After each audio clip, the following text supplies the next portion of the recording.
What's going on, YouTube? Zach is back, bringing you another Pokemon Unite replay commentary.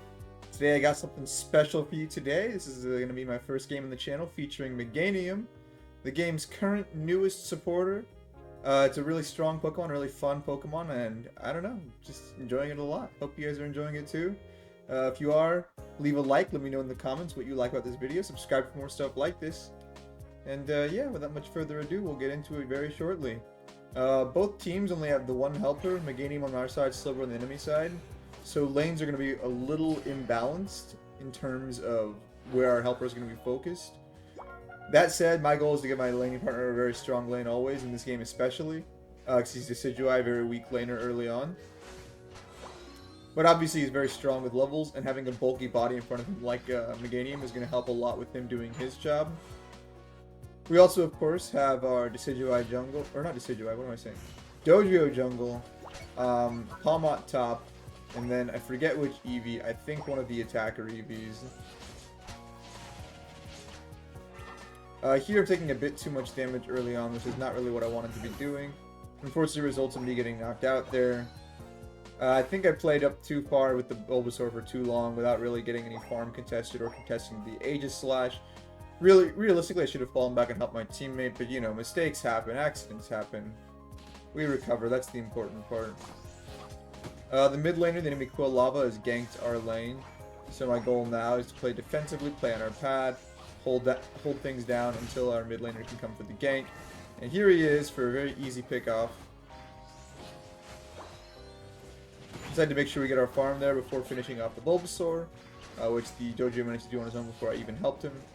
Leaving just the Quilava, which we're easily able to take out altogether. My teammates both go to score, but since I'm a little further away, I'm not going to be able to. So I just focus on healing and helping and focusing on getting this farm. But of course, the damage I took before was too much. I should have gotten a barrier realistically. Dying twice early in a lane like this isn't really ideal. And it shows sort of the weakness of Chikorita early on, in that you're a melee Pokemon with only one ranged move. And you don't really have a lot to help you in terms of fighting people early on. I would say that as strong as Synthesis is in terms of healing and Magical Leap is in terms of last hit, I would say Chikorita is still a very weak laner early on until 5. And 5 is when you really start to come online with Grass Knot and you get better stats as well. Dojo here overstaying his welcome a bit, but he was getting a bunch of KOs earlier and he's getting his stacks right now, so I don't mind.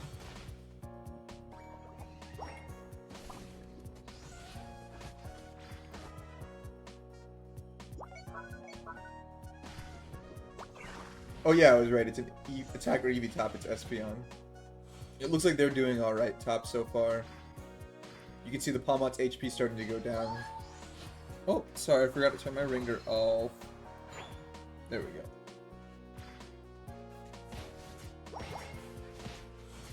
go. Here again, we're just going for the farm as quickly as possible while they're away. Get 7 on our guy, actually make him useful.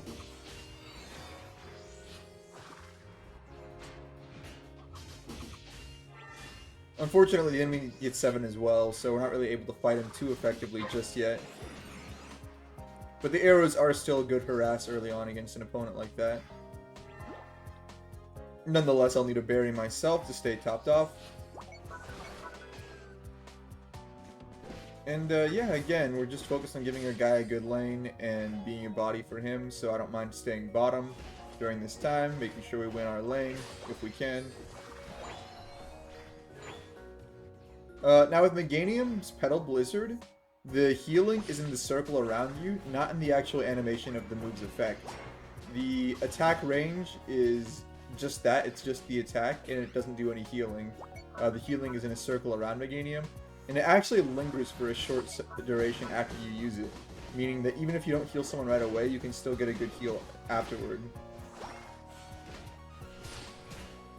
You also see a lot of people using Buddy Barrier or Energy Amp because the ult is such a low cooldown and you get it at level 7. I recently started experimenting more with Buddy Barrier and I really like it. But this game I wasn't running it. I decided to run a different moveset, something that helps a little bit more early on. The one problem I have with Buddy Barrier, it doesn't do anything until you get level 7, whereas other items can do stuff earlier on.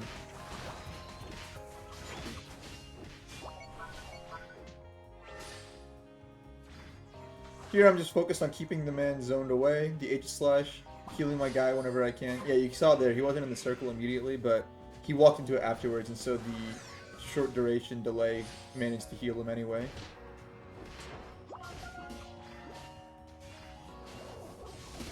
But with H slash diving past our front lines very quickly, he's able to pick up the Decidueye before I can do anything to help out. Although, we did take the top lane pretty quickly, so that means that our teammates are going to be trickling in bottom as we've seen, and helping us down here finally. Unfortunately, we didn't get together soon enough to be able to get the objective, but we can still hold with a good defense against it as a team. That's the goal anyway. Alas, the Sliver ult kept the Espeon away long enough that they were able to push it in, and we couldn't really stop that. We're still winning on the map though, so, you know. Things are rough, but not unwinnable, not unsalvageable. Dodrio is getting work done. You can see on the map he's very, very deep behind enemy lines, however. It's sort of the consequence, I guess, for playing the way he was. Oh boy, Decidueye. Nice KO, but we don't want to get too overconfident and overextend. Not when they were all just showing there, chasing our Decidueye around.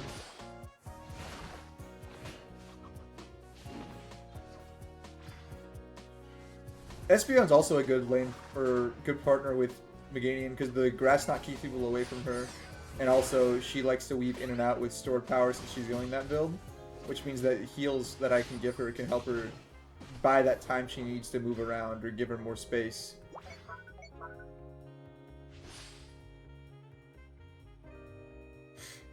With the top objective up next, I decided to go straight there.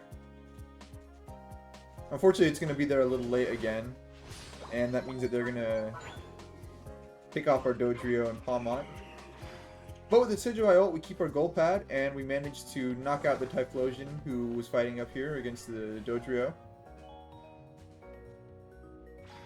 Again, you can see I've sort of been playing the front line and pushing the barrier of battle for my attacker the entire game. My attacker being Decidueye. My goal with partners like this in games like this is just give them enough space to where they can fight. You can see whenever the H-Slash gets on him is when he's under threat. But he was able to handle it very quickly there and not die, thankfully. Last 3 minutes, but again, with how low the ult cooldown is, I don't mind using it there. Espeon's sort of playing on her own, getting the bottom objective. Better than us getting nothing, right? That said, as a supporter, I want to play with the team, so I'm going to go top and help out over here. Again, the Aegis/, the bane of Decidueye's existence, is causing problems, as he's been doing the whole game. Oh, missed my grass knot there. Not ideal.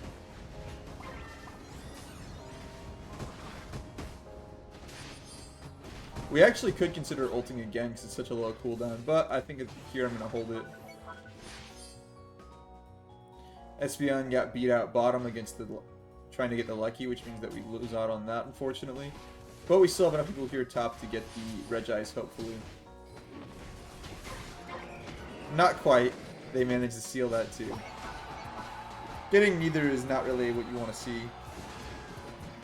I'm spending a lot of time on this guy, which means that they could be doing mid right now. But they are not.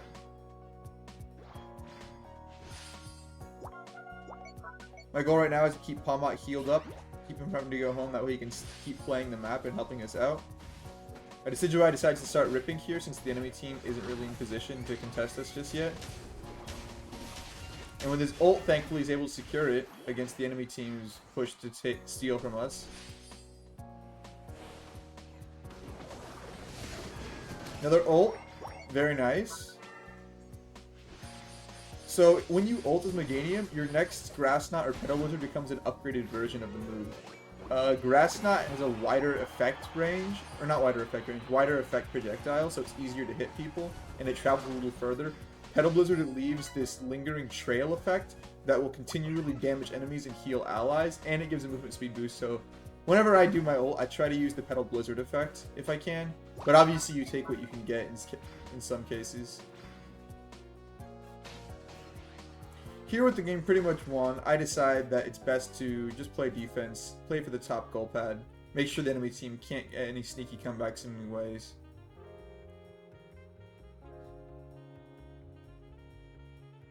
Yeah, not much longer for this one. I call for the defense on our home base because we, again, are in the lead. All we need to do is hold it down here. And we can see the first people pushing into our side up here, that being Slowbro. Of course, by himself, he's not much of a threat, so we're not really worried.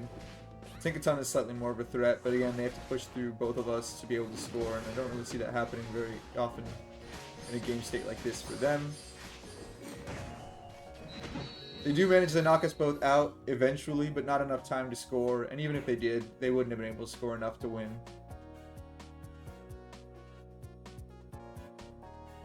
And yeah, you saw this game, how tanky Meganium is, how he can provide heals for his team, how he's good at playing the front line, offering both control with Grass Knot and sustainability with Pedal Blizzard, if I can talk right. He's a very fun Pokemon. I enjoy him a lot. He's probably going to get nerfed again, so I would say enjoy him now while you can before he does. And yeah, thank you all so much for watching. I really appreciate you being here. Like I said before, like, comment, subscribe, do all the things. Let me know what you think. And yeah, that's pretty much all I got for y'all today. Peace.